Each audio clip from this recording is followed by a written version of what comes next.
ಶಿವಗಂಗೆ ಬೆಟ್ಟ.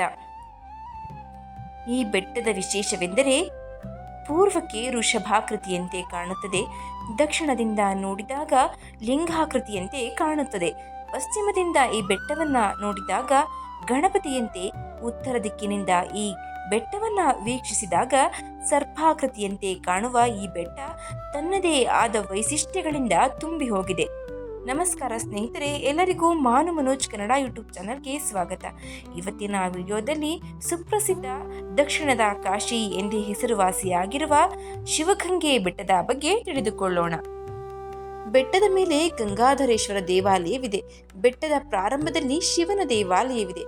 ಇಲ್ಲಿ ಶಿವಲಿಂಗದ ಮೇಲೆ ತುಪ್ಪವನ್ನು ಹಾಕಿದರೆ ಬೆಣ್ಣೆಯಾಗಿ ಪರಿವರ್ತನೆ ಆಗುತ್ತದೆ ಎನ್ನುವುದು ಪ್ರತೀತಿ. ಇದೊಂದು ಸೋಜಿಗದ ಸಂಗತಿಯೇ ಸರಿ. ಹಾಗೆಯೇ ಇಲ್ಲಿ ಒಂದು ಸಣ್ಣ ಸುರಂಗವಿದೆ. ಈ ಸುರಂಗದಲ್ಲಿ ಮುಂದುವರೆದರೆ ಶ್ರೀರಂಗಪಟ್ಟಣ ತಲುಪಬಹುದು ಎಂಬ ನಂಬಿಕೆ ಇದೆ. ಬೆಟ್ಟದಲ್ಲಿ ಸ್ವಲ್ಪ ಮೇಲೆ ಏರಿದರೆ ಒಳಕಲ್ಲು ತೀರ್ಥ ಎನ್ನುವ ಮತ್ತೊಂದು ಸ್ಥಳವಿದೆ. ಇಲ್ಲಿರುವ ಒಳಕಲ್ಲಿನಲ್ಲಿ ವರ್ಷದ 365 ದಿನಗಳು ನೀರು ದೊರೆಯುತ್ತದೆ. ಹಾಗೆ ಕಡಿದಾದ ಬೆಟ್ಟವನ್ನ ಏರುತ್ತಾ ಹೋದರೆ ಒಂದು ಶಿವ ಪಾರ್ವತಿಯ ದೇವಸ್ಥಾನವಿದೆ. ಅಲ್ಲಿ 12 ಜ್ಯೋತಿರ್ಲಿಂಗವೂ ಇದೆ. ಹಾಗೆ ಮುಂದೆ ಕಡಿದಾದ ಬೆಟ್ಟವನ್ನ ಏರುತ್ತಾ ಹೋದರೆ ಎತ್ತರವಾದ ಬಂಡೆ ಮೇಲೆ ನಂದಿ ವಿಗ್ರಹವಿದೆ. ಇದನ್ನ ಪ್ರದಕ್ಷಿಣೆ ಹಾಕುವುದೇ ಒಂದು ಸಾಹಸದ ಕೆಲಸ. ಕಾಲು ಕೂಡ ಇಡಲು ಜಾಗ ಚಿಕ್ಕದು ಹಾಗೂ ಮತ್ತೊಂದು ಕಡೆ ಆಳವಾದ ಪ್ರಪಾತ. ನಂತರ ಮುಂದುವರೆದರೆ ಬೆಟ್ಟದ ಮೇಲೆ ಗಂಗಾಧರೇಶ್ವರ ದೇವಾಲಯವನ್ನ ಕಣ್ತುಂಬಿಕೊಳ್ಳಬಹುದು. ಇಲ್ಲಿರುವ ಮತ್ತೊಂದು ಆಕರ್ಷಣೆ ಎಂದರೆ ಬೆಟ್ಟದ ತುದಿಯಲ್ಲಿ ಕಟ್ಟಿರುವ ಬೆಳ್ಳಿ ಗಂಟೆಗಳು. ಈ ಗಂಟೆಗಳನ್ನ ಕಟ್ಟಿದವರು ಎಂಟದೆಯ ಬಂಟರೇ ಇರಬೇಕು. ಇಲ್ಲಿ ನೋಡಬೇಕಾದ ಮತ್ತೊಂದು ಜಾಗ ನಾಟ್ಯರಾಣಿ ಶಾಂತಲೆಯು ಕೆಳಗೆ ಬಿದ್ದ ಜಾಗ.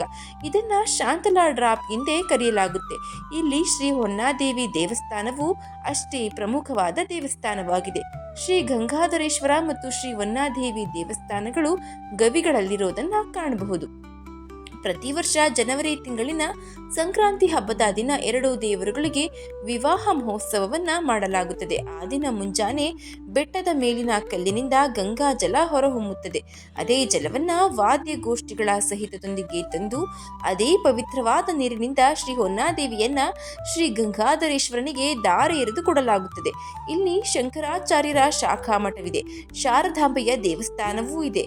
ತೋಪಿನ ಗಣೇಶ ಬೃಹದಾಕಾರದಲ್ಲಿದೆ. 108 ಲಿಂಗಗಳನ್ನುಳ್ಳ ಅಗಸ್ತ್ಯರ ದೇವಸ್ಥಾನವೂ ಇದೆ. ಪಾತಾಳ ಗಂಗೆ ಇದ್ದು ಸದಾ ನೀರು ತುಂಬಿ ಹರಿಯುತ್ತದೆ. ವಿಚಿತ್ರವೆಂದರೆ ಇಲ್ಲಿ ಮಳೆಗಾಲದಲ್ಲಿ ನೀರು ಆಳಕ್ಕೆ ಹೋಗಿರುತ್ತದೆ, ಬೇಸಿಗೆಯಲ್ಲಿ ನೀರು ಹೆಚ್ಚಾಗಿ ಮೇಲಕ್ಕೆ ಬರುತ್ತದೆ. ಈ ಕ್ಷೇತ್ರವನ್ನ ದಕ್ಷಿಣದ ಕಾಶಿ ಎಂದು ಕರೀತಾರೆ. ಒಂದೊಂದು ದಿಕ್ಕಿನಿಂದ ಒಂದೊಂದು ಆಕಾರದಲ್ಲಿ ಗೋಚರಿಸುವ ಶಿವಗಂಗೆ ಬೆಟ್ಟ ಸಕಲ ಚರಾಚರಗಳಲ್ಲಿಯೂ ಸೃಷ್ಟಿಕರ್ತನ ಸಾನ್ನಿಧ್ಯವಿದೆ ಎಂಬ ಭಗವದ್ಗೀತೆಯನ್ನ ನೆನಪಿಸುವುದು ಶಿವಗಂಗೆ ಮತ್ತೊಂದು ವೈಶಿಷ್ಟ್ಯ. ಶಿವಗಂಗೆ ಬೆಟ್ಟವನ್ನ ಉತ್ತರದಿಂದ ನೋಡಿದಾಗ ಸರ್ಪದಂತೆಯೂ, ದಕ್ಷಿಣದಿಂದ ನೋಡಿದಾಗ ಗಣೇಶನಂತೆಯೂ, ಪೂರ್ವದಿಂದ ನಂದಿಯಂತೆಯೂ, ಪಶ್ಚಿಮದಿಂದ ಲಿಂಗದಂತೆಯೂ ಕಾಣುತ್ತದೆ. ಈ ಸ್ಥಳ ಹೊಯ್ಸಳ ರಾಜರ ನಿಯಂತ್ರಣದಲ್ಲಿತ್ತು. ಹಿಂದೆ ವಿಷ್ಣುವರ್ಧನನ ಪತ್ನಿ ರಾಣಿ ಶಾಂತಲ, ಅವಳಿಗೆ ಗಂಡು ಮಕ್ಕಳಿಗೆ ಜನ್ಮ ನೀಡಲಿಲ್ಲ ಎಂಬ ಖಿನ್ನತೆ ಕಾಡ್ತಾ ಇತ್ತು. ಆ ಕಾರಣ ಈ ಬೆಟ್ಟಕ್ಕೆ ಬಂದು ಆತ್ಮಹತ್ಯೆಯನ್ನ ಮಾಡಿಕೊಂಡಳು. ಆಗಿಂದ ಈ ಸ್ಥಳವನ್ನ ಶಾಂತಲ ಡ್ರಾಪ್ ಎಂದು ಕರೆಯಲಾಯಿತು. 16ನೇ ಶತಮಾನದಲ್ಲಿ ಈ ಬೆಟ್ಟವು ಶಿವಪ್ಪ ನಾಯಕನ ಕೋಟೆಯಾಯಿತು. ಮುಂದೆ ಬೆಂಗಳೂರಿನ ಸಂಸ್ಥಾಪಕ ಮಾಗಡಿ ಕೆಂಪೇಗೌಡರು ಕೋಟೆಯನ್ನ ಸುಧಾರಿಸಿದರು. ಈ ಕೋಟೆಯಲ್ಲಿ ತನ್ನ ನಿಧಿಯ ಭಾಗವನ್ನ ಉಳಿಸಿಕೊಂಡರು ಎಂದು ಹೇಳಲಾಗುತ್ತದೆ.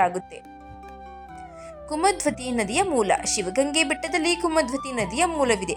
ಇದು ಅರ್ಕಾವತಿ ನದಿಯ ಉಪನದಿಯಾಗಿದ್ದು ಬೆಂಗಳೂರಿನ ಗ್ರಾಮೀಣ ಜಿಲ್ಲೆಯ ನೆಲಮಂಗಲ ತಾಲೂಕು ಮತ್ತು ರಾಮನಗರ ಜಿಲ್ಲೆಯ ಮಾಗಡಿ ತಾಲೂಕಿನ ಕೆಲವು ಭಾಗಗಳಲ್ಲಿ 460 ಕಿಲೋಮೀಟರ್ ದೂರ ಕುಮದ್ವತಿ ನದಿ ಹರಿಯುತ್ತೆ. ನದಿಯು ಜಲಾನಯನ ಪ್ರದೇಶದ ಎಲ್ಲ ಹಳ್ಳಿಗಳಲ್ಲಿ ಕುಡಿಯುವ ನೀರಿನ ಮೂಲವಾಗಿದೆ. ಒಳಕಲ್ಲು ತೀರ್ಥ.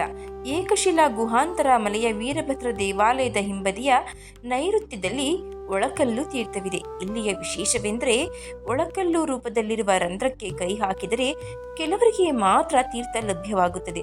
ಅದು ಪುಣ್ಯಶಾಲಿಗಳಿಗೆ ಮಾತ್ರ ಎಂಬ ನಂಬಿಕೆಯೂ ಇದೆ.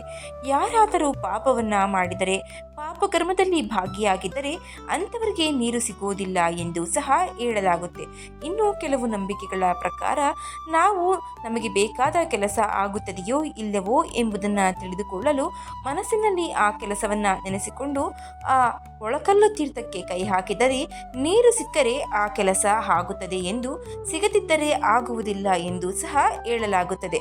ನೀರಿನ ಅರಿವಿನ ಅಲೆಗಳು ಮೇಲೆ ಬಂದಾಗ ಕೈ ಹಾಕಿದವರಿಗೆ ನೀರು ಸಿಗುತ್ತದೆ ಎಂಬುದು ವಾಸ್ತವದ ನಂಬಿಕೆ. 108 ಶಿವಲಿಂಗ. ಅಗಸ್ತ್ಯರು ಇಲ್ಲಿ ತಪಸ್ಸನ್ನ ಮಾಡಿ ಸ್ಥಾಪಿಸಿದ್ದು ಅಗಸ್ತ್ಯ ತೀರ್ಥ. ಅದರ ಸುತ್ತ 108 ಶಿವಲಿಂಗಗಳಿವೆ. ಸನಿಹದಲ್ಲಿ ಕಮಲ ತೀರ್ಥ, ಉತ್ತರಕ್ಕೆ ಶೃಂಗೇರಿ ಶಾರದಾ ಪೀಠ, ವಹಿನಿ ಕುಲದ ಮಹಾಲಕ್ಷ್ಮಿ ಪೀಠ, ಪೂರ್ವಕ್ಕೆ ಬೃಹದಾಕಾರದ ರಾಚೋಟಿ ವೀರಭದ್ರಾಲಯದ ಎತ್ತರದ ಗಂಟೆ ಕಂಬ, ಹರಕೆ ಗಣಪ, ಪಾತಾಳ ಗಂಗೆಗೆ ಹೋಗುವ ಮಾರ್ಗ. ಇದೇ ಮಾರ್ಗದಲ್ಲಿ ಕ್ಷೇತ್ರದ ದೇವತೆ ಹೊನ್ನಾದೇವಿಯ ದೇವಾಲಯವನ್ನು ನೋಡಬಹುದು. ಅದಕ್ಕೆ ಹೊಂದಿಕೊಂಡಂತೆ ಹೊನ್ನಮ್ಮ ಗವಿಮಠ, ಅದೋ ಗುಹಾಮಠ, ಪಾತಾಳ ಗಂಗೆ, ಶಂಕರ ತೀರ್ಥಗಳಿವೆ. ಒಟ್ಟು 68,000 ತೀರ್ಥಗಳು ಇದ್ದರಿಂದ ಈ ಕ್ಷೇತ್ರವನ್ನು ಅಷ್ಟಾಶಷ್ಟಿ ಸಹಸ್ರ ಪುಷ್ಕರಣಿ ಕ್ಷೇತ್ರ ಎಂದು ಕರೆಯಲಾಯಿತು. ಗಿರಿಜಾ ಕಲ್ಯಾಣ ಮಹೋತ್ಸವದ ಕುರುಹಾಗಿ ಪ್ರತಿ ವರ್ಷ ಸಂಕ್ರಾಂತಿ ದಿನ ಗಂಗಾಧರೇಶ್ವರ ಕಲ್ಯಾಣೋತ್ಸವ ನಡೆಯುತ್ತೆ. ಜನಪದರ ದೃಷ್ಟಿಯಲ್ಲಿ ಇದು ಗಂಗಪ್ಪನ ಧಾರೆಯಾಗಿದೆ. ಬೆಟ್ಟದ ಮತ್ತೊಂದು ವಿಶೇಷವೆಂದರೆ ಪೂರ್ವಕ್ಕೆ ಋಷಭಾಕೃತಿ, ದಕ್ಷಿಣಕ್ಕೆ ಲಿಂಗಾಕೃತಿ, ಪಶ್ಚಿಮಕ್ಕೆ ಗಣಪತಿ, ಉತ್ತರಕ್ಕೆ ಸರ್ಪಾಕೃತಿಯಾಗಿ ಕಾಣುವ ಈ ಬೆಟ್ಟಕ್ಕೆ ತನ್ನದೇ ಆದ ವೈಶಿಷ್ಟ್ಯಗಳಿವೆ. ಶಿವಗಂಗೆ ಬೆಟ್ಟದ ಬಗ್ಗೆ ಇರುವ ಮಾಹಿತಿ. ಈ ಮಾಹಿತಿ ನಿಮಗೆ ಇಷ್ಟ ಆಗಿದ್ರೆ ದಯವಿಟ್ಟು ಶೇರ್ ಮಾಡಿ, ಲೈಕ್ ಮಾಡಿ. ವಿಡಿಯೋದ ಬಗ್ಗೆ ನಿಮ್ಮ ಅನಿಸಿಕೆ ಅಭಿಪ್ರಾಯವನ್ನು ಕಮೆಂಟ್ ಬಾಕ್ಸ್ನಲ್ಲಿ ತಿಳಿಸಿ. ಚಾನಲ್ನ ಇನ್ನೂ ಸಬ್ಸ್ಕ್ರೈಬ್ ಮಾಡ್ಕೊಂಡೆ ನೋಡ್ತಾ ಇದ್ರೆ ದಯವಿಟ್ಟು ಸಬ್ಸ್ಕ್ರೈಬ್ ಮಾಡಿಕೊಂಡು ನೋಡಿ. ಧನ್ಯವಾದಗಳು.